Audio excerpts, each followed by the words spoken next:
Graça e paz do nosso Senhor Jesus, seja bem-vindo a mais uma aula de EBD, agora especificamente para os adolescentes. Você que não é adolescente, rapa fora e vai assistir teu vídeo.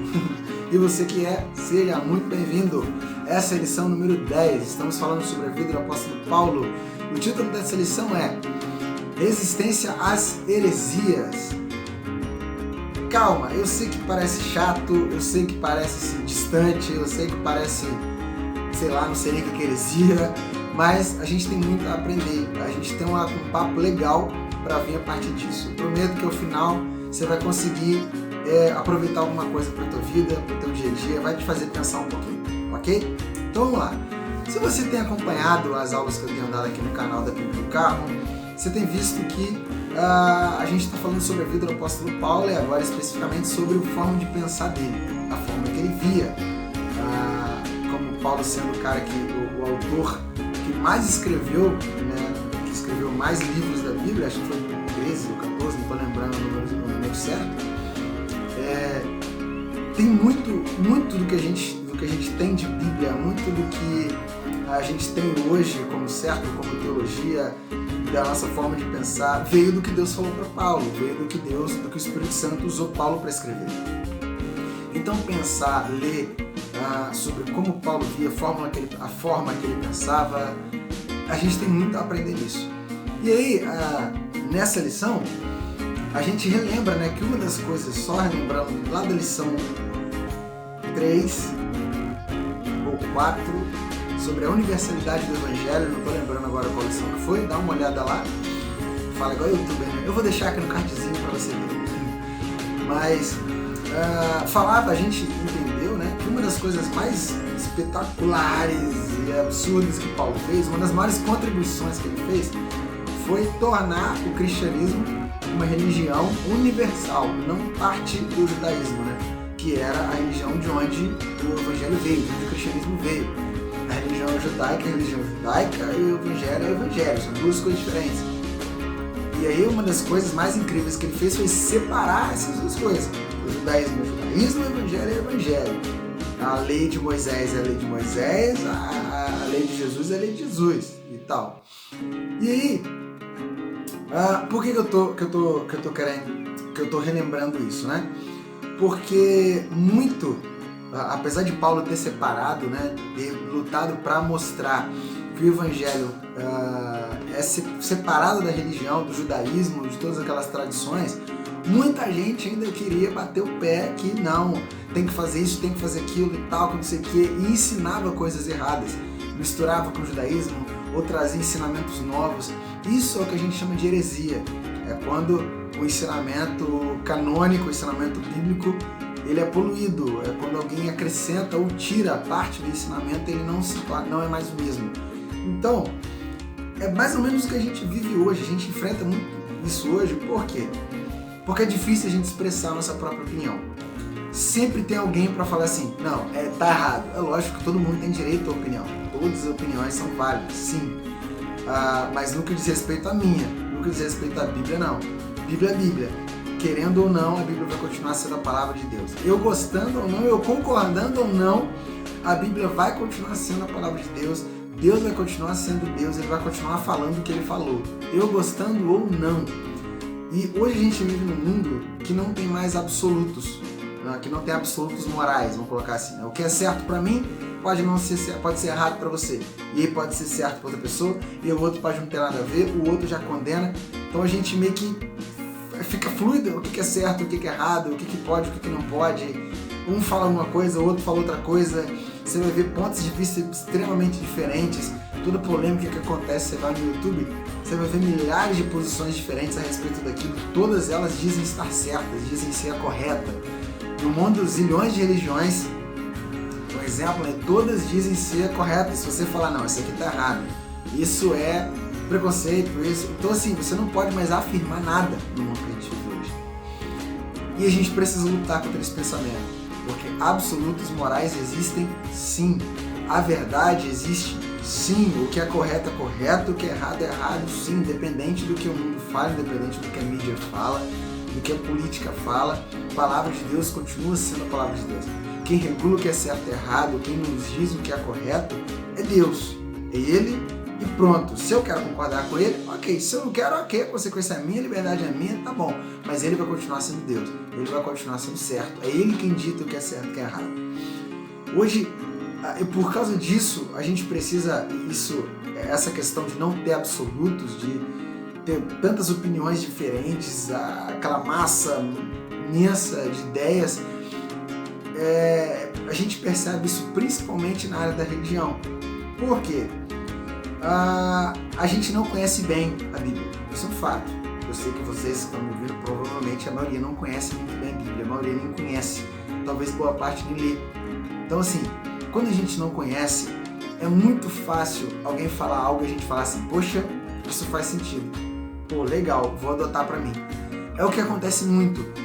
Eu não conheço, a minha fé não está sólida, não está fundamentada na Bíblia, então alguém fala algo que pra mim fez sentido, eu sigo aquilo e não vou procurar saber se é real ou não, se é verdade ou não. Então por isso que a gente precisa conhecer no que a gente crê e quais são os desafios. Então, naquela época, os desafios eram, primeiro, o judaísmo, os judaizantes, aqueles que queriam misturar o evangelho com a religião judaica. A religião judaica dizia, por exemplo, que a salvação era pela lei, ou melhor, vou explicando, né? Pela sua obediência, você conquistava a sua salvação. Se você não obedecesse, você não conquistava. Se você obedecia, você era merecedor, entre aspas, né, da salvação e tudo mais. Isso não existe no evangelho. É uma das coisas, das muitas coisas que a Bíblia condena, né, os judaizantes, essa ideia de que da justificação pela lei, Deus ser salvo por obedecer, por ser uma pessoa boa, que o Evangelho condena.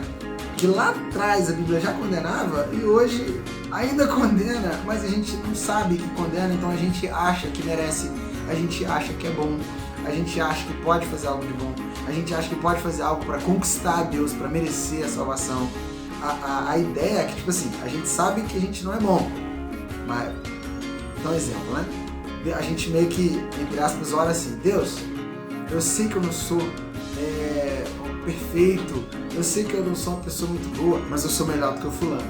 A gente ainda se acha melhor do que os outros, um patamar acima, porque no fundo, a gente ainda se acha bom.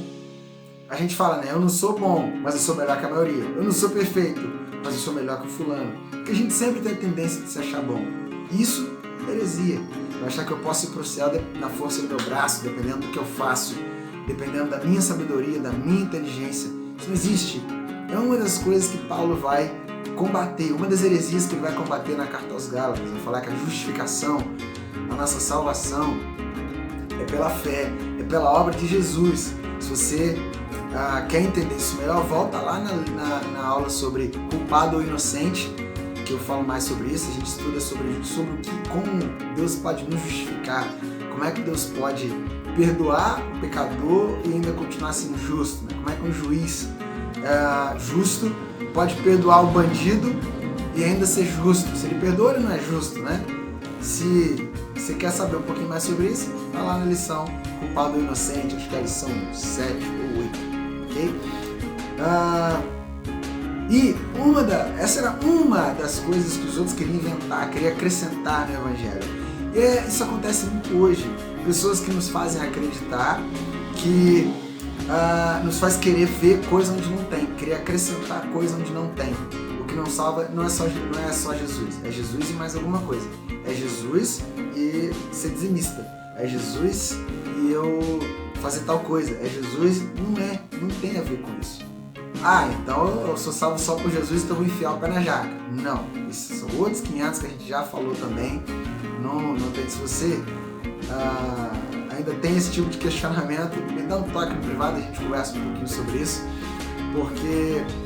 mas o que você precisa saber é, salvação não tem a ver com o que eu faço, tem a ver com o que Jesus fez.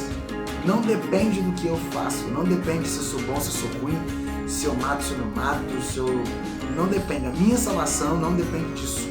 Minha salvação é baseada no que Jesus Cristo fez. Efésios capítulo 2, versículo 8. Nós somos salvos pela graça, por meio da fé. Não vem de nós, é dom de Deus. Não vem de obras, para que ninguém se orgulhe.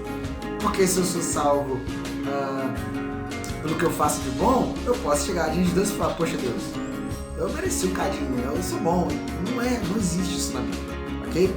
Outra coisa que Paulo batia de frente na época eram os gnósticos, a ideia do gnosticismo. Qual era o pensamento deles? Eles negavam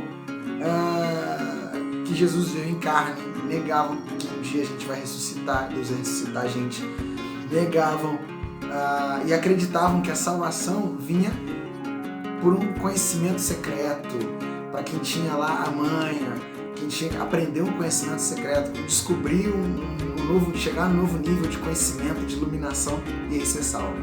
Outra heresia, né? A gente sabe que se Jesus não veio em carne, né? Se Jesus, ou melhor, a Bíblia diz que Jesus era de carne e osso. Jesus era e ainda é, aliás, de carne e osso. Ele não perdeu o corpo dele, ele só está com um corpo glorificado, parecido com o que a gente vai ter. Ele não tem mais um corpo sujeito à corrupção igual o nosso. Não tem fome, não tem sede, não caga, não come, sei lá, igual a gente. Mas a Bíblia diz sim que ele veio em carne e osso. Para ele redimir homens, ele teve que se tornar homem. Então, para esses caras falar que Jesus não era de carne e osso, acaba destruindo toda a redenção. Como é que Jesus... Porque Jesus ele salvou homens porque ele pagou no lugar dos homens, sendo homem. Então ele precisava ser homem para morrer no lugar dos homens, da humanidade, né? Para pagar no nosso lugar para nos salvar.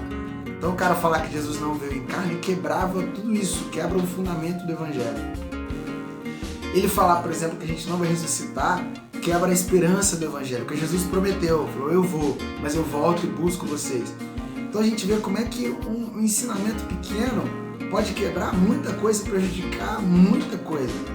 Então vamos lá, para a gente já caminhar para o final, o antídoto para as heresias, o antídoto para eu saber, para esse monte de ideias que quer me levar cada um para um canto, é saber quem Jesus é conhecer Jesus, é saber quem é o Jesus de verdade. Tem uma série, o nome da série é Deuses Americanos, do Amazon Prime. A série é ruim, a série não é boa não, o livro é um pouco melhor, é um livro que virou série.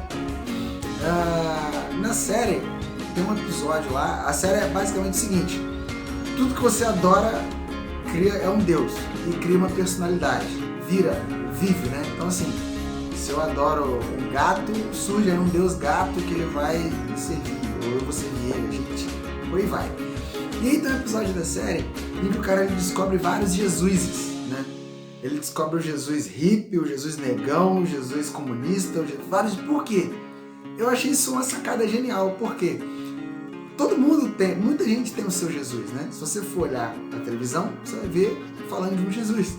Se você for ver certas igrejas, você vai ver um Jesus sendo pregado lá. Se você for ver a mídia, filmes, você vai ver outro Jesus sendo pregado lá. Talvez um só desses Jesuses seja o Jesus da Bíblia, ou talvez nenhum desses seja o Jesus da Bíblia. Como é que a gente vai saber?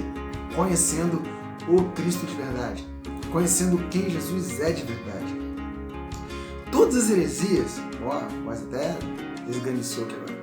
Todas as heresias, o objetivo de todas as heresias é querer te convencer que você não precisa de Jesus, ou que você precisa dele de mais alguma coisa. É algo que vai te distrair, é algo que vai desviar sua atenção, é algo que vai te fazer olhar para o outro lado. É isso que a heresia faz. Tudo que te distrai, tudo que quer te mostrar, quer te falar que Jesus não é suficiente para salvar, heresia, deve ser chutado. Pode sim prejudicar a nossa vida com Deus, pode sim nos levar para o inferno, nos enganar. Então, como é que a gente, o antídoto para a heresia, né? Conheça Deus, conheça Cristo, o Cristo de verdade, o Jesus que a Bíblia diz. E aí o desafio, né? Você sabe quem Jesus é? Pergunta pra gente terminar, você conhece Jesus? Você pode dizer, eu conheço Jesus. Porque Jesus Cristo é uma pessoa. Sendo uma pessoa, tem coisa que ele gosta, tem coisa que ele não gosta, tem coisa que ele prefere. Ele é uma pessoa, tem vontade, tem desejos, tem coisas que o deixam feliz, tem coisas que o deixam irritado, tem coisas que o deixam triste. E aí a pergunta que eu te faço, né? Você conhece Jesus? Você sabe quem Jesus é? Se você reconhece quando ele fala com você, você, opa, é Jesus falando, isso que é Deus. Ou ele fala e você nem tchum. Você acha que é consciência, você acha que é só eu que tô falando aqui de mim, você acha que é qualquer outra coisa. Você conhece quem Jesus é? pessoalmente, ter um relacionamento pessoal com Jesus, porque se você não tem, se você não conhece, existe uma grande possibilidade de você ser levado pelo erro, se afastar do Evangelho, ser levado por alguma heresia, e isso pode até custar a tua salvação. Então, o pensamento que eu quero deixar aqui é: conheça a Jesus. Okay? Domingo no Team Link, eu espero você para a gente trocar uma ideia, para a gente falar sobre quem Jesus é, sobre como a gente precisa conhecer Jesus e como isso deve mudar a nossa vida, como isso deve mudar o nosso dia a dia, para guardar a gente do erro, para guardar os nossos pés do erro, para guardar a gente de se afastar de quem Ele é.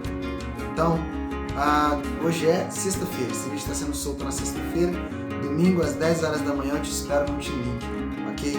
E até lá, pensa sobre isso. Você conhece Jesus? Se você conhece, ok, glória a Deus. Como é que você pode fazer para conhecê-lo mais? Se você não conhece, a pergunta que eu te faço é: o que você está esperando? O risco é alto demais, então conheça Jesus. Conheça Jesus. Uma das formas de conhecer Jesus é na comunhão, é no estudo, é na conversa sobre os assuntos dele, para a gente conversar sobre quem ele é. Domingo, às 10 horas da manhã, no Team Link, tá bom? Deus abençoe você, fica na paz, te aguardo lá.